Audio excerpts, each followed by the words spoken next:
이 시간 대림절 마지막 주일을 지나면서 하나님 앞에 예배드리러 나오신 여러분들을 진심으로 축복하고 환영합니다.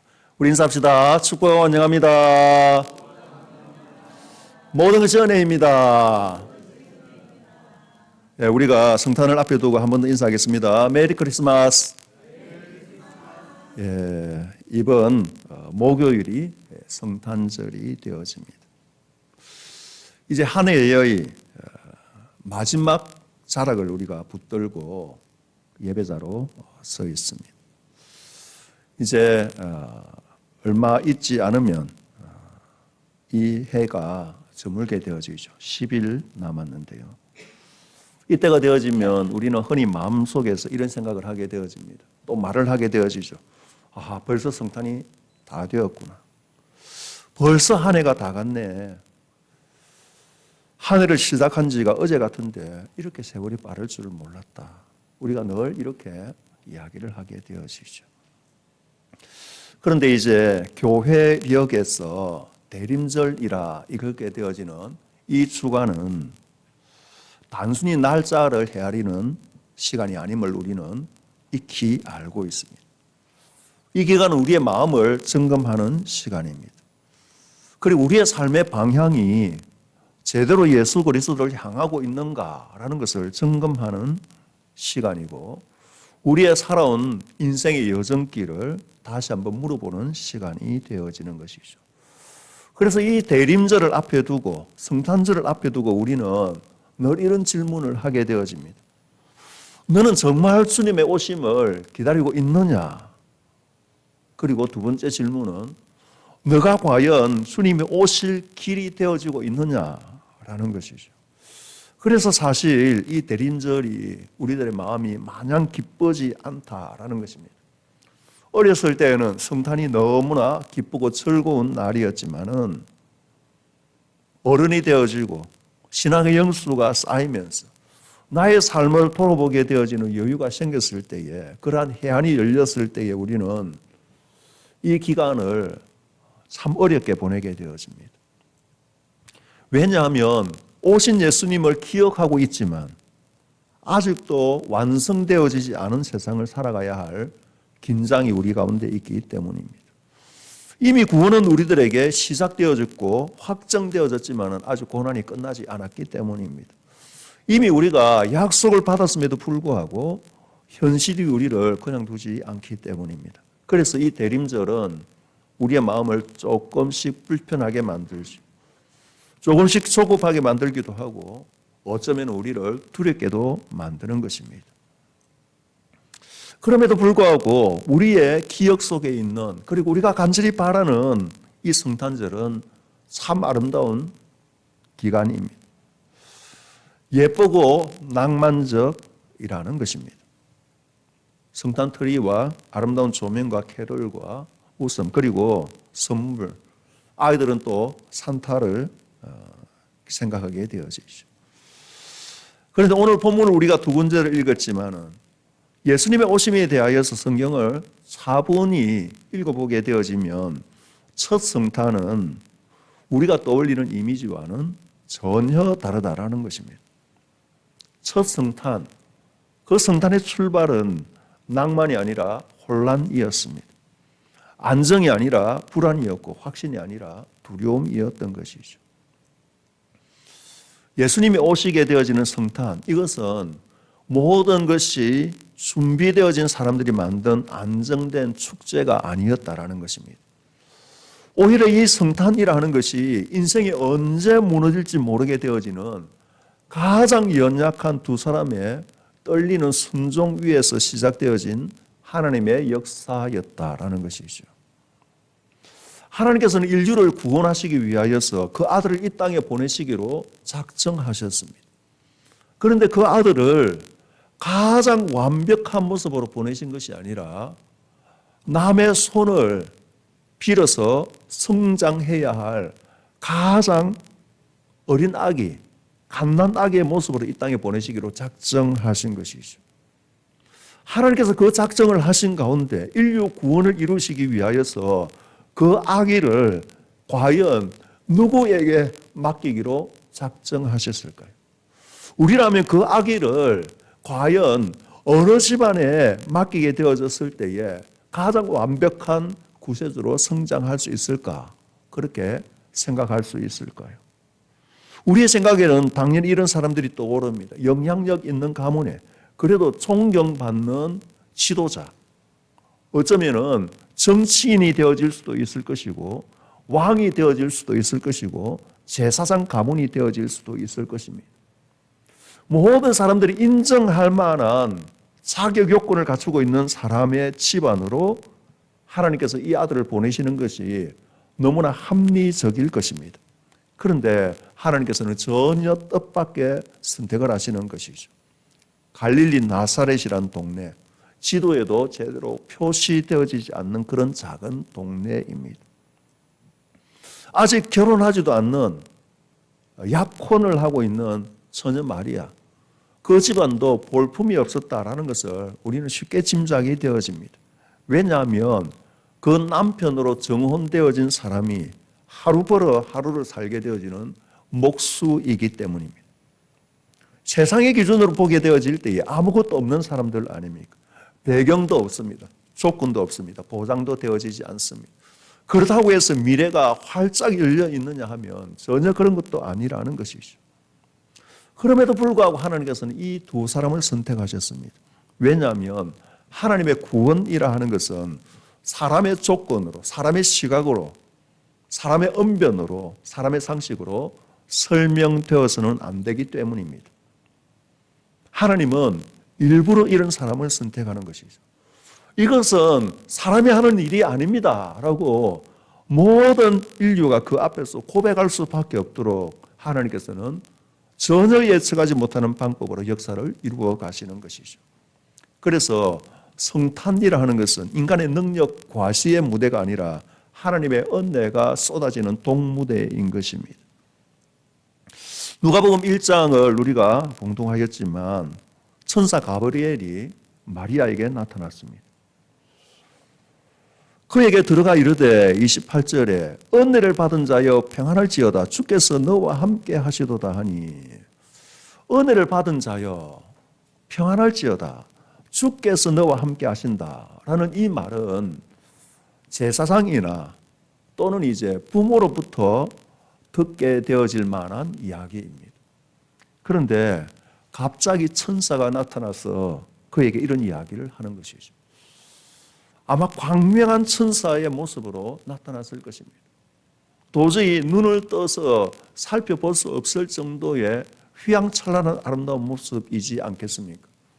우리가 짐작할 수 있는 것은 예수님께서 무덤에서 부활하시고 난 이후에 마리아와 여인들이 무덤을 찾았을 때에 천사가 나타나게 되어지는 모습을 보고 파수하던 자들이 떨며 죽은 자같이 되어버렸습니다.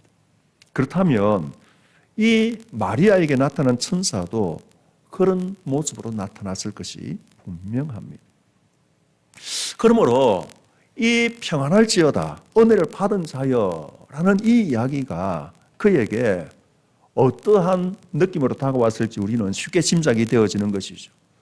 그 처녀가 그 말을 듣고 놀라 이런 인사가 어찌민가 생각하였다. 여기 이제 놀라다라는 것은 깜짝 놀랐다 그런 정도가 아니고 심장이 뛰고 마음이 흔들리고 도저히 어떻게 할 바를 알지 못한다라는 그런 의미의 단어입니다. 갑자기 천사가 나타났는데요. 생각지도 않았는데 그것도 나 같은 사람에게 나타나서 은혜를 받은 자여라고 말하게 되어질 때에 우리가 만약에 그런 환경에 처하였다. 갑자기 예수님께서 나타나셨다. 이런 이제 환경에 우리가 처하게 되어진다면 두 가지를 우리가 생각할 수 있을 것입니다. 한 가지는 너무 반갑고 감사할 것입니다. 그런데 이 시기만 하더라도 천사가 나타난다라는 것은 너무나 이제 두려운 일인 것이죠. 이 이제 마리아는 분명히 생각하였을 것입니다. 와, 이게 너무나 축복된 일임에도 불구하고 천사가 나에게 축복을 해주니까 너무나 은혜로운 일임에도 불구하고 내 인생이 큰일 날 수도 있겠다. 왜 나에게 갑자기 나 같은 사람에게 이러한 일이 생겼을까? 걱정하게 되어지는 것이죠. 그런데 이어지는 말은 충격적입니다. 너가 잉태하여 아들을 낳게 되어질 것이다. 그 이름을 예수라 하라. 과연 이것이 축복이며 은혜일까? 전혀 마리아에게는 그렇지 않습니다. 당시 유대 사회에서요, 약혼한 여인의 임신은 단순한 개인적인 문제가 아니었습니다. 사회적으로는 공개적으로 수치를 당하게 되어지죠. 종교적으로는 율법을 위반한 사람이 되어집니다. 법적으로는 돌에 맞아 죽어야 할 상황이 되어지는 죄인 것이죠. 지금 은혜를 받았다라고 말하는데 내 인생이 망했다라는 소리로 바뀌어 들릴 만한 상황인 것이죠. 우리는 하나님의 부르심이라 하는 것이 늘 이렇게 다가왔음을 기억해야 합니다. 청천벽력과도 같이 은혜는 쏟아지게 되어집니다. 하나님의 부르심에 순종하기 위하여서는 우리의 삶이 흔들릴 수밖에 없는 것이죠. 왜냐하면 타락한 인생에게 하나님의 은혜가 임한다라는 것은 타락한 인생이 걸어가고 있었던 그 삶을 송두리째 뒤집어 놓지 않고서는 이것이 은혜라는 것을 알 수도 없을 뿐만 아니라 그 은혜를 수용할 수도 없기 때문입니다. 그 은혜를 받는다라는 것, 그 은혜를 받아서 은혜가 이끌어 가시는 대로, 말씀이 이끌어 가시는 대로 순종한다라는 것이 인간적인 측면에서, 상식적인 측면에서, 과학적인 측면에서 보면 안전한 것이 아니라 불안하고 염려스러운 것이다라는 것입니다. 요셉의 이야기도 마찬가지입니다. 예수 그리스도의 나심은 이러하니라. 그의 어머니 마리아가 요셉과 약혼하고 동거하기 전에 성령으로 잉태된 것이 나타났더니 그의 남편 요셉은 어려운 사람이라 그를 드러내지 아니하고 가만히 끊고자 하여. 이 짧은 문장 안에 요셉의 인생이 무너져 버리게 되어집니다. 약혼을 하였다. 아마 잘 알고 있는 집안이었을 가능성이 있습니다. 그리고 이 여인을 아마 사랑했을 것입니다. 그런데 그 사랑했던 여인이 결혼식을 하기도 전에, 같이 살기도 전에 아이가 생겼다라는 것이죠. 그리고 이제 이것이 너무나 큰 충격적으로 다가오게 되어지는 것은 내 아기가 아니라는 사실을 설명을 할 수가 없는 것입니다. 이해도 되어지지 않는 것입니다. 누구에게 물어볼 수도 없는 것이고 마리아에게 물어볼 수도 없는 상황이 되어졌습니다. 어쨌든 요셉이 이 사실을 인지해버렸다라는 것이 그 인생이 문제의 길로 시작되어졌다라는 것입니다. 공개하게 되어진다면 마리아는 아마 돌에 맞아서 죽게 되어질 가능성이 있는 것이죠. 덮어두게 되어진다면, 모르는 체하고 덮어두게 되어진다면 요셉은 평생 정말 지옥과도 같은 삶을 살아야 할 것입니다. 인생이 무너져버린 것이죠. 그래서 그는 최소한의 선을 생각하게 되어집니다. 최소한의 상처를 선택하게 되어지는 것이죠. 그래서 아무에게도 알리지 않고 이 모든 것을, 관계를 청산하고자 하는 것이죠. 천사는 말하기를 자기 백성을 죄에서 구원할 자이다. 목적지를 분명히 말하게 되어집니다. 상상도 할 수 없는 과정 가운데 결혼하지 아니한 부부에게 아이가 생겼는데 그 아이가 모든 백성을 죄에서 구원할 자, 이스라엘 백성들이 수천 년을 기다려왔던 메시아다라는 것이죠. 목적지는 분명한데 과정이 설명되어지지가 않습니다. 어떻게 낳아야 할지 두려움에 떠는 것 아닙니까? 어디서 낳아야 할지 두려움에 떠는 것 아닙니까? 사람들의 시선을 어떻게 피해야 할지, 마리아와 아기를 내가 어떻게 보호해야 될지, 사실 낳고 보면 더 큰 일이 벌어질 수도 있는 상황입니다. 우리가 성경을 보아서 잘 알고 있지만은 헤롯이 아기를 죽이려고 하는데 어떻게 피할 것인지, 애굽으로 언제 피난가는 것이 맞는지 아무런 설명이 없는 것입니다. 하나님은 지도를 주지 않으시는 것이죠. 말씀에 근거한 나침판 하나를 주시면서 이 말씀대로 살아라 라고 우리들에게 알려주시는 것처럼 그들에게 그렇게 다가오신 것이죠. 설명서가 아니라 하나님의 계획하심을 믿어라 그렇게 고백하게 만드시는 것이죠. 누가복음 1장 38절은 마리아가 이르되 주의 여종이오니 말씀대로 내게 이루어지이다 하며 천사가 떠나가니라. 이 고백이 여러분들에게는 어떻게 들리십니까? 아, 그렇군요.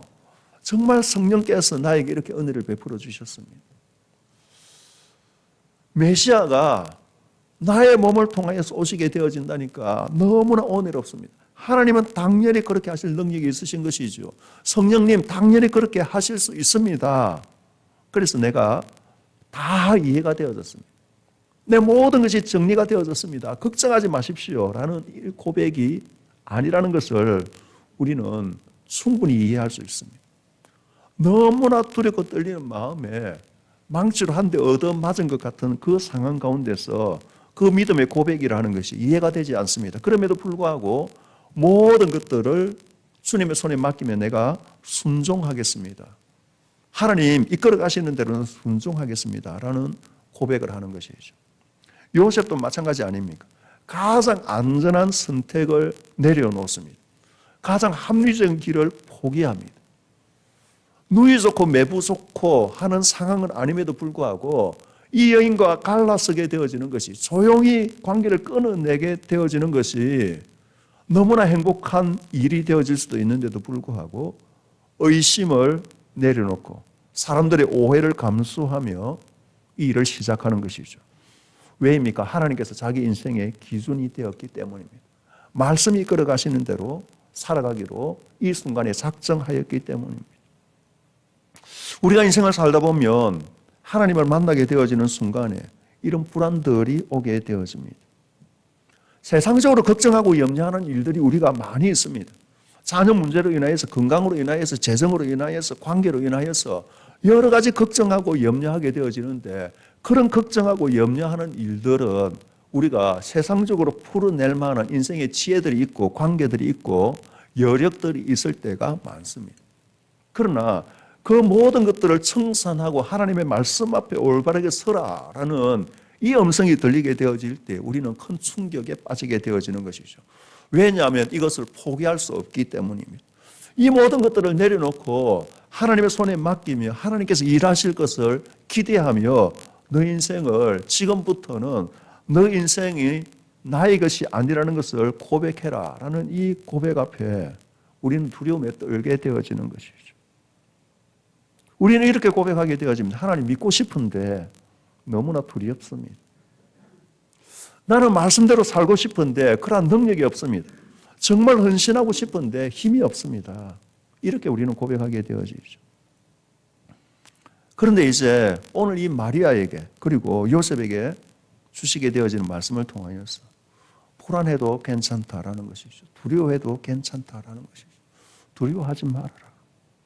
그럼에도 불구하고 다만 말씀대로 순종하기를 원하게 되어지는 하나님의 마음을 우리들에게 알려주시고 그대로 살아가기를 원하시는 것이죠.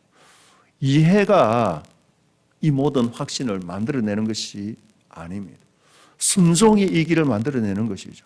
마리아와 요셉 정말 불안한 가운데 이 일들을 시작하는 것이죠. 얼마나 그들이 불안하고 답답하고 하룻밤도 제대로 밤에 잠을 제대로 자지 못하였을 것입니다. 그런데 그 개인적인 고통과 고민과 갈등이 온 인류의 소망이 되어진 것 아닙니까? 이 두 사람 마리아와 요셉, 성경 속의 위대한 인물임을 우리는 잘 알고 있습니다. 그럼에도 불구하고 우리가 간과하지 말아야 할 것은 그들은 우리와 똑같은 인간이라는 것이죠. 우리와 똑같이 먹고 자고 걱정하고 염려하며 하루하루를 살아가면서 미래를 두려워하던 평범한 사람들이었습니다. 그래서 이 사람들은 특별한 믿음을 가진 사람들의 이야기로 우리들에게 전하여지기보다는 그저 오늘을 살아가는 우리들이 과연 이러한 충격적인 사건 앞에서 우리가 어떻게 살아야 될 것인가를 모범으로 삼아야 될 사람들이라는 것이죠. 순종이라 하는 것은 거창한 결단이 아니라 오늘의 선택에서 시작한다라는 것을 이 사람들의 모습에서 우리는 알게 되어집니다. 우리는 종종 이렇게 생각합니다. 하나님께 순종하려면, 말씀대로 살려면 뭔가 대단한 결단이 있어야 될 것 같은데 인생을 송두리째로 바꿀 만한 사건이 있어야 내가 순종할 수 있지 않겠나? 그렇게 생각하지만 성경을 보면 하나님은 대부분 작은 순종으로부터 길을 여시게 되어지는 것이죠. 마리아가 순종하는데 사람들 앞에 나아가서 내가 이렇게 임신하였습니다. 천사가 나타나서 나에게 성령으로 잉태되어질 것이고 그분이 메시아다라고 말하였습니다. 라고 용기 있게 나서지 않았습니다. 그의 순종은 하나님 앞에 손자들인 조용한 믿음의 고백인 것이죠. 말씀대로 내게 이루어질 것입니다. 라고 고백하는 것입니다. 요셉도 마찬가지입니다. 회당에 가서 선포하고 선언하지 않았습니다. 결단하고 내가 이렇게 살겠습니다 하지 않았습니다. 말씀을 듣고 잠에서 깨어나 그날 해야 될 일을 그대로 행하게 되어지는 것이죠. 오늘 우리의 순종도 이 대림절 앞에서 그런 것입니다. 작은 자리에서 시작하는 것이죠. 말 한마디를 참고 미루고 싶은 기도를 드리게 되어지고 피하고 싶었던 책임을 감당하게 되어지고 상처를 받았지만 먼저 손을 내밀게 되어지고 이런 작고 평범한 일들이 주님께서 우리에게 요구하시는 것이라면 그 일들을 감당하게 되어질 때에 우리의 삶을 통하여서 주님이 오실 길이 예비되어지는 것입니다. 그러므로 순종은 두려움이 없어질 때에 하는 것이 아니다라는 것입니다. 우리는 이렇게 말하는 것이죠. 마음이 정리가 되어지면 말씀에 순종하겠습니다. 상황이 지금 상황인지라 이 급박하고 답답하고 불안한 상황이 정리가 되어지고 내 삶이 안정이 되어지면 당연히 내가 주님을 따르겠습니다. 그런데 마리아와 요셉은 안정된 적이 한 번도 없었음을 우리는 성경을 통하여서 알게 되어지죠. 한 번도 편안한 삶이 그들 가운데 없었을 것입니다. 그들은 늘 불안한 상태에서 순종하였고 두려움 가운데서도 두려움을 안고 순종하게 되어지는 것이죠. 순종이라는 것은 두려움이 사라지고 난 이후에 하는 것이 아닙니다. 두려움을 안고 하는 것이죠. 신앙은 무섭지 않는 길을 걷는 것이 아니라 무서워도 하나님의 손을 붙들고 나아가는 것이 믿음의 길이라는 것입니다. 오늘 우리는 두려움에 떨게 되어질 때에 하나님께서 우리들에게 묻고 계시는 것이죠. 그 두려움 가운데서 너가 나의 손을 붙들게 되어진다면 너가 두려움 가운데서도 이 일을 감당할 수 있을 것이다. 주님은 우리들에게 그렇게 말씀하십니다. 그래서 이 순종이라 하는 것은 결과를 보고 하는 것이 아니라 방향을 선택하는 것입니다. 우리는 이렇게 했을 때에 어떻게 되어질지 늘 결과를 생각하게 되어집니다. 이렇게 하면 잘 될까요? 이 길의 끝이 과연 주님 안전할까요? 이렇게 하는 것이 과연 주님의 뜻이라면 이렇게 했을 경우에 내 인생이 어떻게 될까요? 그런데 하나님은 결과를 보여주시지 않는다는 것이죠. 대신 방향을 보여주시는 것이죠. 아브라함에게 하나님께서 나타나셔서 내가 너에게 이곳으로 이끌게 되어질 것인데 너가 이곳으로 가게 되어지면 너 인생이 성공할 것이다. 그렇게 말씀하지 않으셨습니다. 내가 너에게 지시할 땅으로 가라. 정처 없이 갈 바를 알지 못하고 떠나게 되어지는 순종이 아브라함의 시작이었음을 성경은 이야기하고 있는 것이죠. 나를 믿고 이쪽으로 오너라라는 것이 모든 결과를 확인하고 난 뒤에 내리는 선택이 아니라 하나님 쪽으로 방향을 틀어라라는 의미인 것이죠. 말씀적으로, 진리적으로, 사랑적으로, 정직함으로 방향을 한 걸음씩 내디디게 되어질 때 두려움 가운데서도 하나님께서는 길을 인도하시는 것입니다.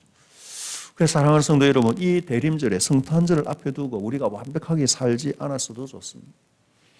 우리가 완벽하게 하나님의 말씀에 순종하지 않았어도 좋습니다. 지금 이 순간에 내가 온전히 하나님의 뜻을 따르고 나를 통하여서 하나님께서 큰 역사를 이루지 않으셔도 좋습니다. 이번 성탄을 앞두고 우리는 마음이 많이 무거울 수 있습니다. 원래 내가 별로 열심히 산 것도 같지 않은데 믿음도 삶도 엉망인데 이렇게 해서 내가 과연 성탄을 맞이할 수 있을까? 다시 주님 오실 것을 준비할 수 있을까? 걱정하고 염려하게 되어집니다.